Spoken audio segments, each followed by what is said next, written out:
மத்திய அமைச்சரும் பாஜக மூத்த தலைவருமான அமித்ஷா கடந்த வாரம் தமிழகம் வந்திருந்த போது தமிழக அரசியலில் முக்கிய நிகழ்வாக 2026 சட்டமன்ற தேர்தலுக்காக தமிழகத்தில் அதிமுக தலைமையில் பாஜக கூட்டணி என அறிவித்தது. இது அரசியல் வட்டாரத்தில் ஹாட் டாபிக்கான விஷயமாக மாறியிருக்கிறது. எனவே தமிழகத்தில் அதிமுக பாஜக கூட்டணி அமைந்ததை அடுத்து திமுக மற்றும் அதன் கூட்டணி கட்சியினர் கடுமையாக விமர்சனம் செய்து பேசி வருகிறார்கள்.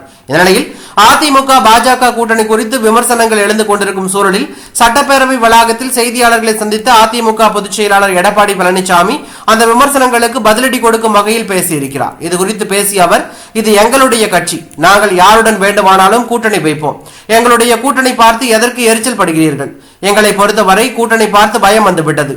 இன்றைக்கு அதிமுக என்றால் ஒரு பிரதான கட்சி, தமிழகத்தில் 30 ஆண்டு காலமாக ஆட்சி புரிந்த கட்சி, பொன்விழா கண்ட கட்சி. எனவே எங்களுடைய கட்சி ஆட்சிக்கு வர வேண்டும். அந்த எண்ணத்தின் அடிப்படையில் மட்டும்தான் நாங்கள் கூட்டணி அமைத்துக் கொண்டிருக்கிறோம். எனவே எங்களுடைய கட்சியை நாங்கள் எந்த கட்சியோடு வேண்டுமானாலும் கூட்டணி வைப்போம். அதில் உங்களுக்கு என்ன பிரச்சனை?